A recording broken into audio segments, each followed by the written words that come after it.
नमस्कार, झूले, सलाम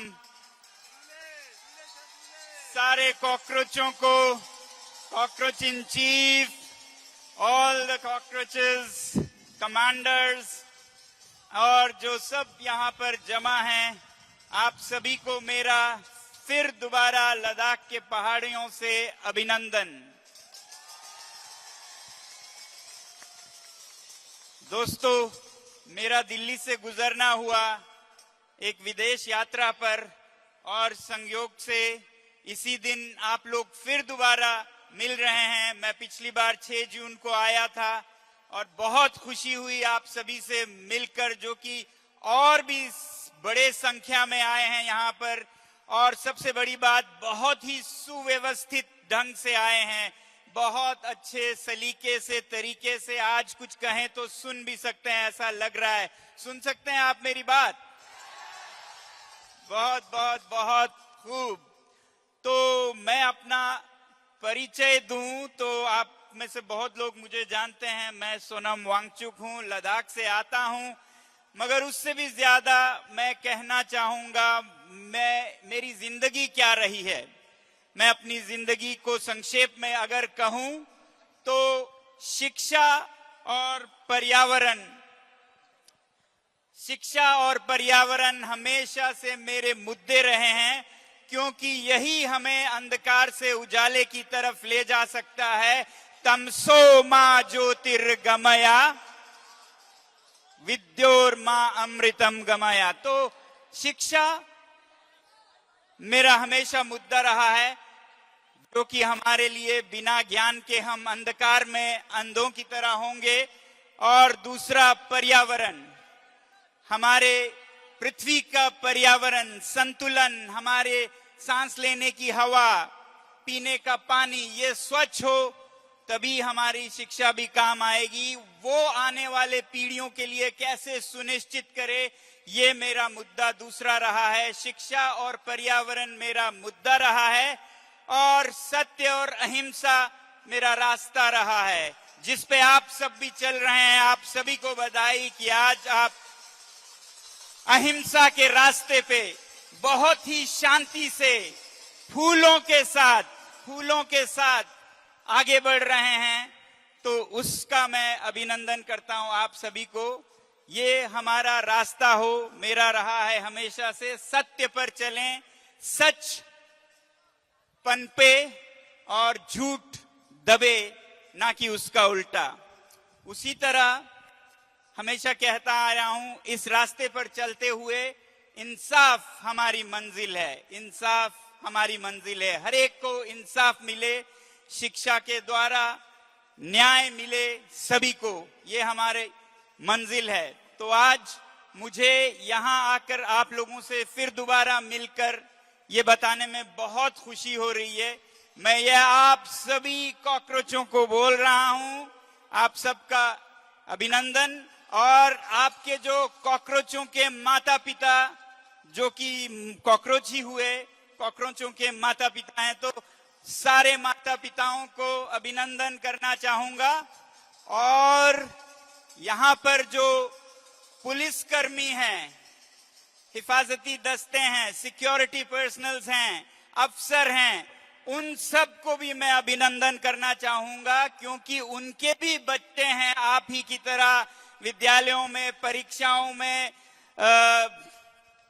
चक्कर खा रहे हैं। तो उनकी भी हमदर्दी हमारे साथ है। तो मैं उन सभी को अभिनंदन करना चाहूंगा जो यहाँ पर हमारे सुरक्षा के लिए आए हैं। फिर दोबारा अभिनंदन सबका।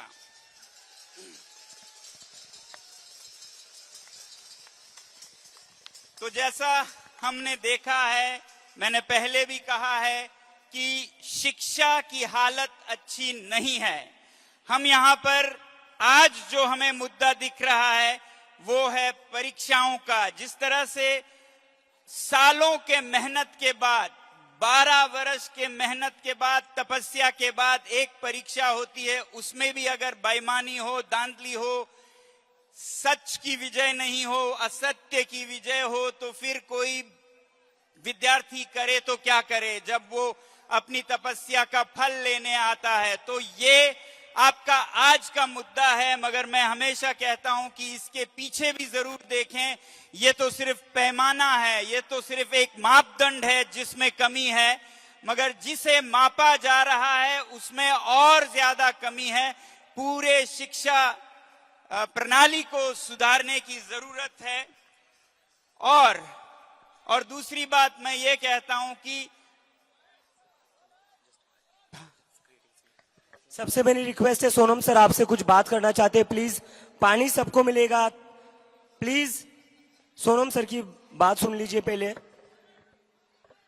पानी सबको मिलेगा, हवा भी मिलेगा, अगर आज से हम पर्यावरण की खिदमत करें, उसका ख्याल रखें। नहीं तो इसी तरह हम पानी के लिए तरसेंगे और सबको मिलेगा, सबको मिलेगा। तो हम कह रहे थे कि शिक्षा में हो क्या रहा है इस पर हमारा ध्यान नहीं जाता है। हम तो सिर्फ ये देखते हैं कि दूध को मापते कैसे हैं, लीटर में मापते हैं कि ग्राम्स में मापते हैं। उसमें उतार चढ़ाव ऊपर नीचे हो, उसके लिए हमें इतना चिल्लाना, इतना मेहनत करना पड़ रहा है।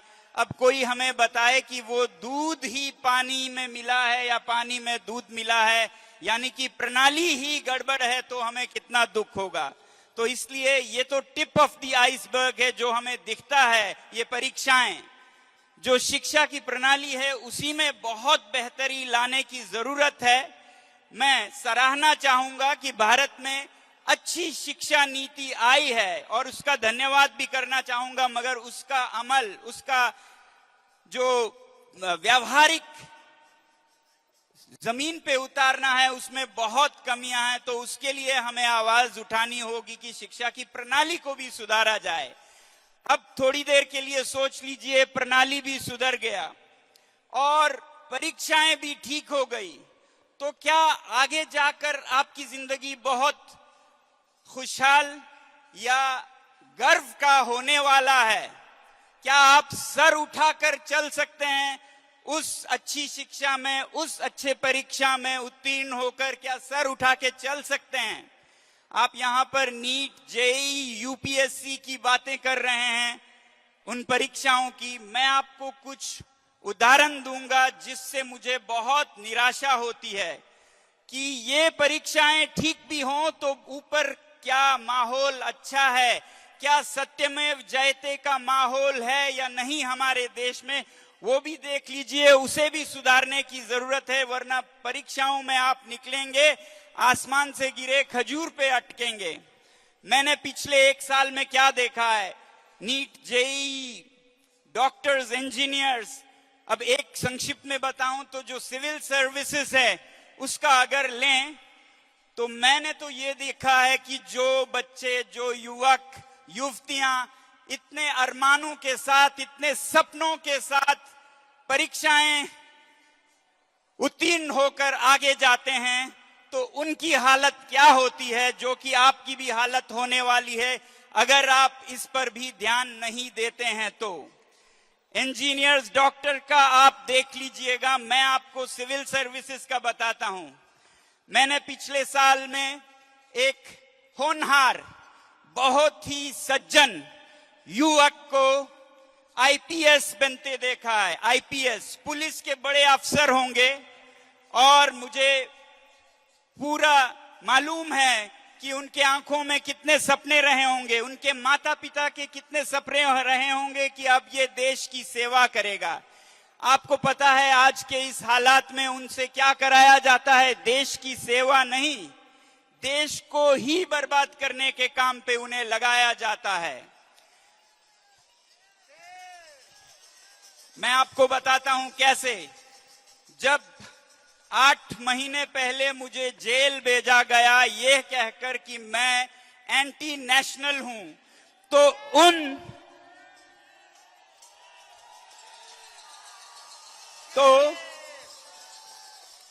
धन्यवाद, मगर हमें मेरे इस उदाहरण पे नहीं जाना है, आपको रास्ता साफ करना है ताकि ऐसा आपके साथ भी नहीं हो। तो मुझ पे जिसने हमेशा देश की सेवा की है, शिक्षा, पर्यावरण के जरिए, उस पर एंटी नेशनल होने के इल्जाम, एलिगेशंस, फेक लगाने के लिए उस आईपीएस ऑफिसर के सर पर बंदूक रखा जाता है कि तुम ये लिखोगे और साइन करोगे। ऐसे झूठ पर आपको साइन करने का वक्त आ सकता है, जबकि आपने देश की सेवा करनी थी, आप देश को ही तोड़ने में लगा दिए जाते हो। ये आगे होता है। वैसे ही मैंने देखा है आईएएस, जिसे इतना प्रतिष्ठित मानते हैं, जिसे पाने के बाद कितने सपने देखते हैं हमारे युवक युवतियां, आप लोगों के भी सपने होंगे, मगर आगे जब वो सर्विस में जाते हैं तो वो जो गिरफ्तारी का वारंट था या डिटेंशन ऑर्डर था मेरा, जिसमें मनगढ़ंत बातें कही गई थी कि ये पाकिस्तान से, ये चीन से इसने दंगे उकसाए, जिनका किसी को भी भरोसा नहीं है, विश्वास नहीं है, ये सच है, मगर उस पर साइन एक आईएएस ऑफिसर से करवाया जाता है। आप समझ रहे हैं, ये आगे आपका भविष्य है। अगर देश में सत्यमेव जयते नहीं हो, अगर देश में यही हालत रही, तो आप परीक्षाओं से पार कर ले भी तो ऐसे डॉक्टर बनेंगे जो फर्जी सर्टिफिकेट देंगे, किसी को क्रिमिनल बनाने का, किसी को क्या दवा दिलवाएंगे, आपसे कोई भरोसा नहीं है। वैसे ही इंजीनियर्स जो किसी भी चीज को कुछ भी फर्जी सर्टिफिकेट देते फिरेंगे, वैसे ही आप आईपीएस आईएएस बने भी तो अगर सफाई नहीं हो, ट्रांसपेरेंसी नहीं हो, ट्रस्ट नहीं हो देश में, तो फिर ऐसे ऑफिसर्स बनेंगे जो निकले तो थे देश की सेवा में, मगर उनको ऐसे कामों में लगा दिया जाता है। अब उनके सामने उनका तनख्वाह, जो कि उनका हक है, उनके सैलरीज, वो उनका हक है, उसके लिए उन्हें ईमान बेचने की जरूरत नहीं होनी चाहिए। क्या होनी चाहिए, आप बताइए? क्या तनख्वाह के लिए हमें अपना जमीर बेचने की जरूरत होनी चाहिए? बेईमानी करने की जरूरत होनी चाहिए? एक निर्दोष को दोषी घोषित करने की जरूरत होनी चाहिए आपको आपके तनख्वाह के लिए? और दूसरा आता है तनख्वाह के बाद तरक्की। तरक्की यानी कि प्रमोशन। वो प्रमोशन तो आपका अधिकार है, देश की जितना सेवा करें उतना आप ऊंचा उठें, मगर आपका प्रमोशन तब मिलता है जब किसी को आप देशद्रोही घोषित करके जेल में भेज देते हैं। तो ऐसा क्या आपके प्रमोशन का कारण होना चाहिए? ये मैंने हर जगह देखा, अपना फर्स्ट हैंड एक्सपीरियंस, अपना अनुभव बता रहा हूं। ऐसे आईपीएस ने चार्जेस लिखवाए, ऐसे कमिश्नर ने उस पे साइन किए, फिर मुझे भेजा गया जेल जोधपुर में, जहां पर जेल के जो अफसर थे बहुत ही सज्जन थे, बहुत ही अच्छे थे, मगर उनसे सारे गलत काम करवाए जा रहे थे। उनसे इंसाफ को रोकने का काम करवाया जा रहा था, restriction of justice and evidences, जो कि अनैतिक है। किसी कैदी को आजाद ना हो, उसके विपरीत आपसे काम करवाया जाए। क्या आप इसके लिए ये परीक्षाएं दे रहे हैं? क्या आप बेईमानी पे चलने के लिए ये परीक्षाएं दे रहे हैं? और जो महीने के कुछ पैसों के लिए या किसी प्रमोशन के लिए अपना जमीर बेच दें, उन्हें क्या कहेंगे? मुझे नहीं पता क्या कहेंगे, मगर मैं एक बात बताऊं, जमीर, ईमान, आत्मा से बहुत छोटी चीज है शरीर। शरीर बहुत छोटी चीज है। जिन्हें पैसे के लिए शरीर बेचना पड़ता है, उन्हें हम समाज में बहुत नीचा मानते हैं। जब से मैंने ये सरकारी तंत्र देखा है, मेरी तो वैश्याओं के लिए इज्जत बढ़ गई है।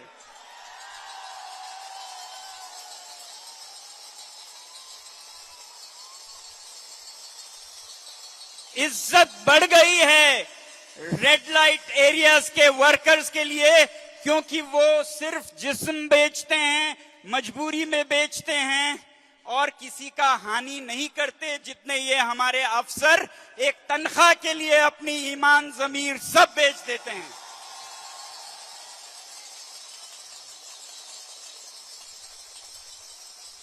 तो क्या हमें एक ऐसा करियर पाथ चाहिए जिस पे हमें आगे जाकर अपना ईमान, धर्म, जमीर, आत्मा सब बेचना पड़े? क्या आप ऐसे करियर पाथ पे तरक्की करना चाहेंगे? नहीं करना चाहेंगे, नहीं करना चाहेंगे। किसी को भी ऐसा मजबूर नहीं किया जाना चाहिए कि जिस्म बेचने वालों से बहुत बहुत बहुत नीचे गिरे हैं, जिसने आत्मा बेच दी, जमीर बेच दी तनख्वाह के लिए, तरक्की लिए, उनके आगे तो वैश्याएं भी भगवान हैं। मैं आज आप लोगों से कहना चाहूंगा कि अगर आगे परीक्षाएं आप सफल भी होते हैं तो सच्चाई का साथ न छोड़े। ऐसे अफसर बने, ऐसे डॉक्टर बने, ऐसे इंजीनियर बने जो सच्चाई का हाथ पकड़ कर चलते हो, कभी झूठ के साथ नहीं हो। और जो आपसे पहले ऐसे सेवाओं में आ चुके हैं, जिन्होंने वो परीक्षाएं जो आपका सपना है उन्हें क्लियर कर लिया है, अब पदों पर बैठे हैं, उनसे मैं हाथ जोड़कर विनती करूंगा, आप जमीर ना बेचें, ईमान ना बेचें, चाहे आपकी जान चली जाए।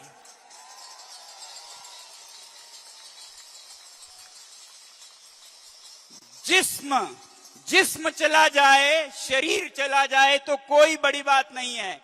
आत्मा कपड़े बदलने की तरह पुनर्जन्म लेती है, ऐसा कहते हैं। मगर आत्मा ही अगर बेच दें तो फिर क्या रहेगा आपका? तो इसलिए मैं कहूंगा इन सभी अधिकारियों से कि जब भी आप पर ऐसा दबाव पड़े तो आप साफ इनकार करें, मैं ये नहीं करूंगा, मैं अनैतिक काम नहीं करूंगा।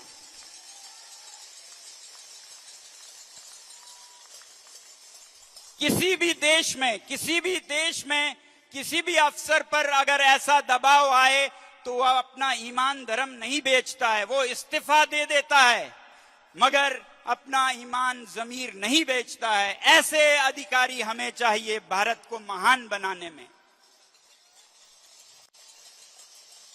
और यहां तो हम ऐसे एक मंत्री से जिम्मेदारी की मांग कर रहे हैं जिनसे स्पष्ट साफ गलतियां हुई हैं, उनसे जिम्मेवारी लेने को कह रहे हैं, वो तक जिम्मेवारी नहीं ले रहे हैं। तो अगर हम चाहते हैं कि भारत एक सत्य पर चलने वाला देश, एक महान देश, एक विश्व गुरु देश बने, तो वो सत्य पे मार्ग,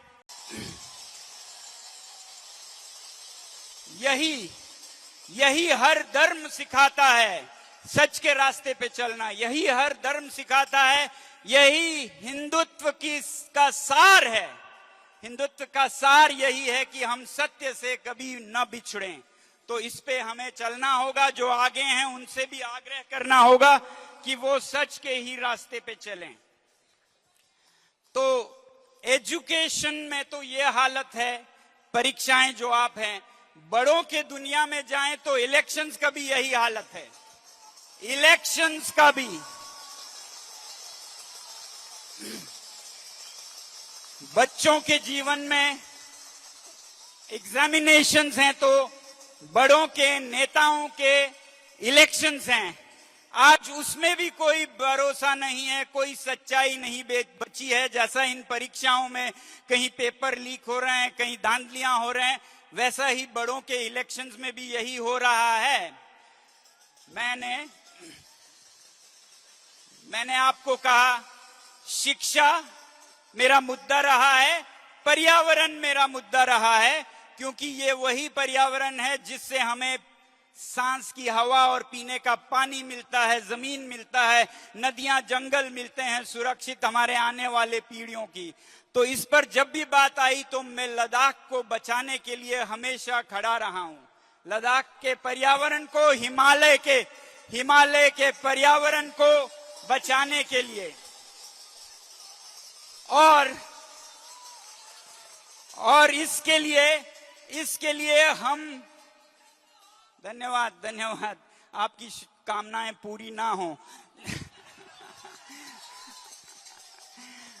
आप बनेंगे शिक्षा मंत्री, आप में से बनेंगे और सीधे पक्के सच्चे बनेंगे, जो अपने काम की जिम्मेदारी ले। गलती हो जाए तो उसे मान के आत्मा को छुटकारा दे, ऐसे मंत्री आप सब बनिएगा। तो मैं ये कह रहा था कि हिमालय और लद्दाख के पर्यावरण को संरक्षित रखने के लिए पिछले 6 सालों से हम संघर्ष कर रहे हैं लद्दाख में, और जिसके लिए मुझे जेल जाना पड़ा, पद यात्राएं करनी पड़ी, 1000 किलोमीटर के अनशन करने पड़े, ये सब बापू के दिखाए हुए रास्ते हैं और उन सब पर चलने का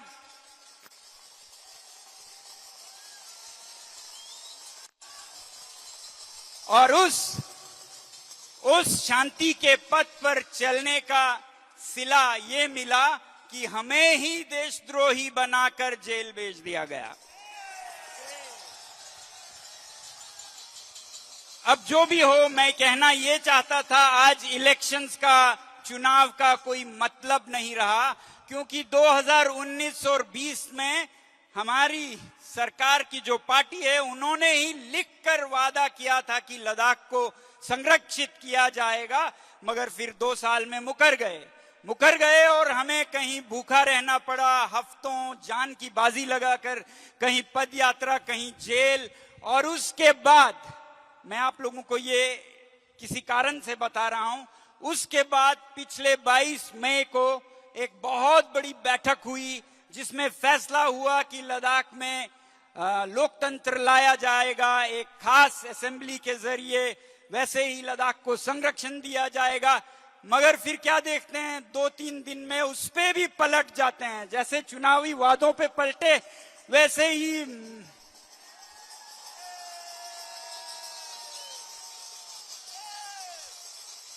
तो अगर इस तरह हम वादों से पलट जाएं तो ये कैसा राष्ट्र होगा, इस राष्ट्र की क्या इज्जत होगी।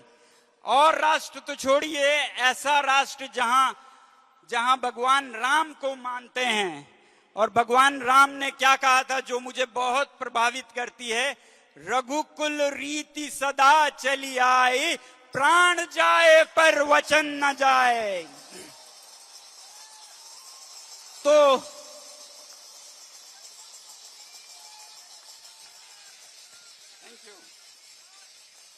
कहां गया वो भारत, वो भगवान राम का दिखा हुआ पथ कहां चला गया, जहां पर प्राण चले जाए पर वचन नहीं जाए।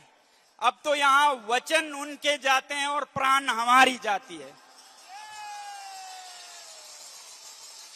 तो मेरा कहने का मतलब यह है कि अगर भारत को महान बनाना है या सामान्य देश बनाना है, महान थोड़ी देर बाद हो, सामान्य राष्ट्र बनाना है, एक स्वाभिमानी राष्ट्र बनाना है, तो हमें सत्य पर चलना होगा।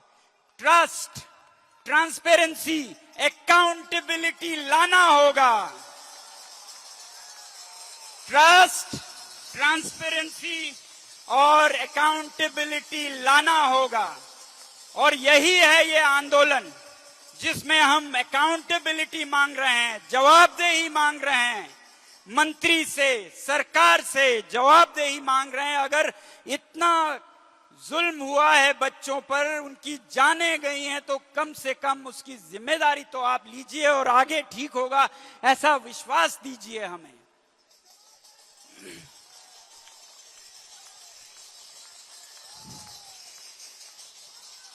जी हां, जिम्मेदारी लेनी होगी, जिम्मेदारी लेनी होगी। जिंदाबाद। और मैं ये देख रहा हूं कि चाहे विद्यार्थियों का ये आंदोलन हो, कॉकरोचेस का, जो कि शिक्षा के बारे में है, उसमें भी सार यही है कि अब कोई भरोसा नहीं रहा, ट्रस्ट नहीं है, ट्रांसपेरेंसी नहीं है, अकाउंटेबिलिटी नहीं है। यही दिख रहा है आपको। परीक्षाएं लीक होती हैं, कोई ट्रांसपेरेंसी नहीं है, कोई जिम्मेदारी नहीं है, ये देख रहे हैं आप।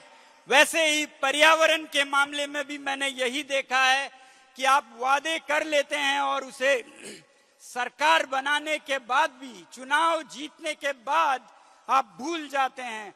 तो इसमें कोई ट्रस्ट नहीं रह जाएगा चुनावों में।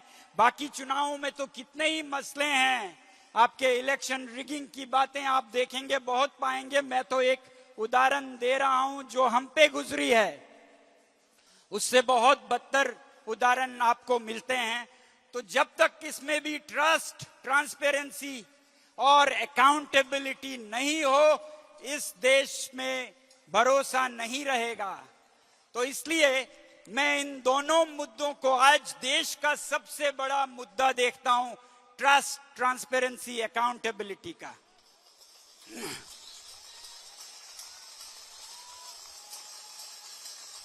और जब कोई ट्रांसपेरेंसी और अकाउंटेबिलिटी के लिए उठता है तो उसको डराया जाता है, उसको धमकाया जाता है। अभी अभिजीत मिले थे बाहर, उनके पीछे 3-3 गाड़ियां पीछा कर रही हैं जैसे वो कोई क्रिमिनल हो। तो ऐसे डर में जीना नहीं पड़ना चाहिए। ये तो डरते नहीं हैं, मगर कितने ही लोग होंगे जिनके बहुत अरमान होंगे मगर डर के मारे खामोश बैठे होंगे। तो हमारे इंडिविजुअल्स व्यक्तिगत रूप में जो ट्रांसपेरेंसी मांगते हैं, अकाउंटेबिलिटी मांगते हैं, ये कॉकरोचेस जो यहां पर काम करते हैं उन्हें डराया जाता है अलग अलग तरीकों से। हमें भी डराने की कोशिश की, मगर कहते हैं ना, डर के आगे, हाँ ये याद रखिएगा, डर के आगे जीत है, डरना नहीं है। और भारत को एक नया फ्रीडम मूवमेंट चाहिए। Freedom movement, second freedom movement, freedom from fear, freedom from fear, भय मुक्त भारत, भय मुक्त भारत ऐसा हो। ये इंडिविजुअल्स की तो बात छोड़िए, जो व्यवस्थित मीडिया चैनल्स हैं जिनका धर्म है आप तक सच्चाई पहुंचाना, मीडिया का धर्म है लोगों तक सच्चाई पहुंचना, वो चाहे किसी को कड़वी लगे, मीठी लगे, संतुलित सत्य पहुंचाना, वो भी भय के शिकार हैं।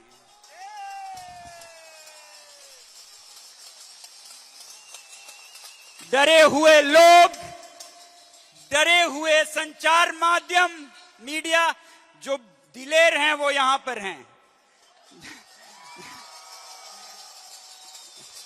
जिनको भय नहीं वो यहां हैं। भयभीत किन्हीं कोनों में, कहीं अंधेरों में छुपे हुए हैं, सच पूछें तो कॉकरोचों की तरह। तो असली कॉकरोच भी पहचानना होगा। तो इसलिए हमें आगे बढ़ना होगा और कदम बढ़ाना होगा। जो मैं हमेशा कहता हूं, इफ नॉट नाउ व्हेन, अब नहीं तो कब, इफ नॉट अस हु, हम नहीं तो कौन। तो इसे मैंने थोड़ा और संक्षिप्त में सोचा। हम कहें, जैसा मैं सुनता हूं, अभी नहीं तो कभी नहीं, अभी नहीं तो कभी नहीं, और हम ही नहीं। अगर हम खुद को छुपा लें तो सभी नहीं, हम ही नहीं तो सभी नहीं, अभी नहीं तो कभी नहीं, सच की वाणी दबी नहीं, कभी सच्चाई दबी नहीं रहेगी, सच की आवाज दबी नहीं, अभी नहीं तो कभी नहीं। मगर इसे करने के लिए आगे कौन आएगा? हम ही नहीं।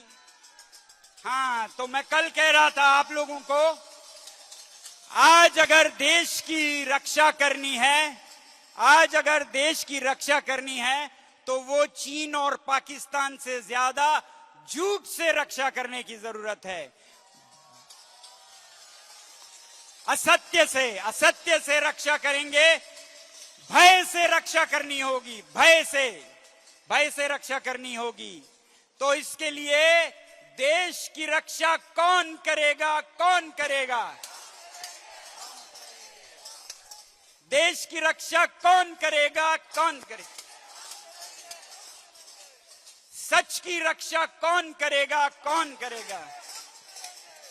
बहुत अच्छा, आपकी आवाजों से बहुत यहां आशाएं जाग रही हैं और मैं चाहूंगा और उम्मीद करूंगा कि हमारी सरकार, अभी तक वो चिंतन मनन कर रहे हैं, मगर जल्द ही वो एक्शन ले और जो जिम्मेदारी लेने की उम्मीद कर रहे हैं, अकाउंटेबिलिटी की हम उम्मीद कर रहे हैं, वो जल्द ही ले। मैं अंत में यही कहूंगा कि हम उम्मीद करेंगे, हम जो जरूरत हो वो करेंगे ताकि सरकार अकाउंटेबिलिटी जिम्मेदारी लें। वो चाहे शिक्षा के क्षेत्र में हो आप लोगों की आवाज, वो चाहे पर्यावरण और संस्कृति के क्षेत्र में हो लद्दाख की आवाज। अगर ऐसा कोई अकाउंटेबिलिटी नहीं लेते हैं तो मैं ये कहूंगा कि आने वाले हफ्ते में मैं खुद आप लोगों के साथ अनशन पर बैठूंगा यहीं पर।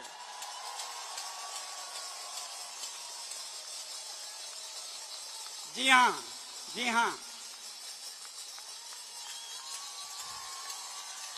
धन्यवाद।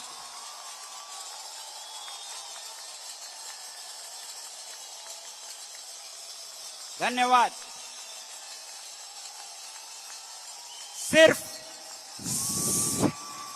सिर्फ थाली बजाने से कुछ नहीं होगा। धन्यवाद। मगर सिर्फ थाली बजाने से कुछ नहीं होगा, ये तो आपने देखा होगा, सीखा होगा। सिर्फ थाली बजाने से कुछ नहीं होता है। इसलिए जब मैं अनशन पे बैठूं तो आप लोग भी कम से कम मेरे साथ रहेंगे। खा पी कर मोटे होकर रहिए मगर साथ रहिए। रहेंगे? कितने लोग रहेंगे? हाथ खड़ा कीजिए। पीछे शायद नहीं रहेंगे। पीछे वाले अगर साथ रहेंगे, जवाबदेही की मांग करते हुए, भय मुक्त भारत की मांग करते हुए, ट्रुथ, ट्रांसपेरेंसी, अकाउंटेबिलिटी की मांग करते हुए, तो हाथ खड़ा कीजिए। धन्यवाद। अभी मुझे आगे जाना है यात्रा पर। मुझे नहीं मालूम आज का कार्यक्रम क्या है, वो अभिजीत जी आपको आगे बताएंगे। मैं सिर्फ ये कहूंगा, अगर आप लोगों की सहमति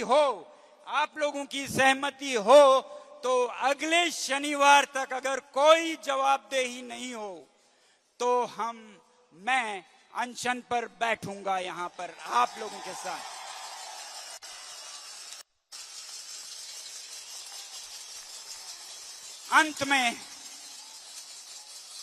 अंत में मैं यही कहूंगा, एक कविता के साथ अंत करूंगा। इसे ध्यान से सुनिए और इस पर चलने की कोशिश कीजिए। हम बहुत बार अपने अहंकार को, खुद को इतना महत्वपूर्ण समझते हैं और ना अपना भला होता है ना समाज का भला होता है। तो इसलिए किसी ने बहुत खूब कहा है, मिटा दे अपनी हस्ती को अगर कुछ मर्तबा चाहे। अगर कुछ आपने उपलब्धि करनी है तो अपनी हस्ती मिटा दीजिए। खुद को खत्म करना पड़े कर दीजिए कि दाना खाक में मिलकर गुले गुलजार होता है।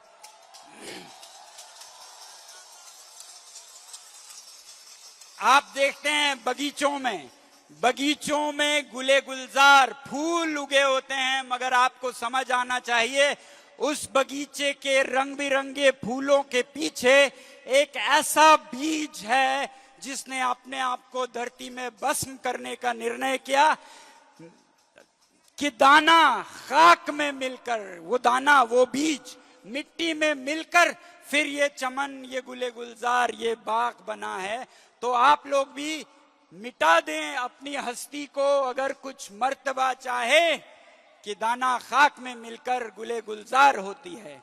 इसलिए अपना अहंकार मैं बड़ा कि कौन, मेरे विचार उसके विचार, ये सब छोड़िए और सच्चाई को बचाने के लिए आगे आइए। वो सारे अधिकारी जो दफ्तरों में बैठे हैं उनसे कहूंगा सच्चाई के साथ चलें। वो सारे राजनीतिक दल जो शिकार हो रहे हैं इस सच्चाई की कमी का, वो भी समर्थन करे इन युवाओं को, ताकि भारत में एक बार फिर सच्चाई जागे। हर पॉलिटिकल पार्टी, हर ऑर्गेनाइजेशन, हर अधिकारी से ये कहूंगा कि अपना ईगो छोड़ दें, अपनी हस्ती मिटा दें और फिर गुले गुलजार होगा। बहुत बहुत धन्यवाद, बहुत बहुत धन्यवाद।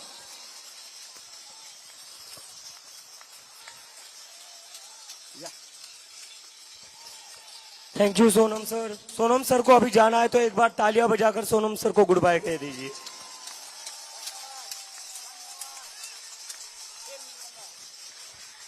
फिर मिलूंगा जल्द ही।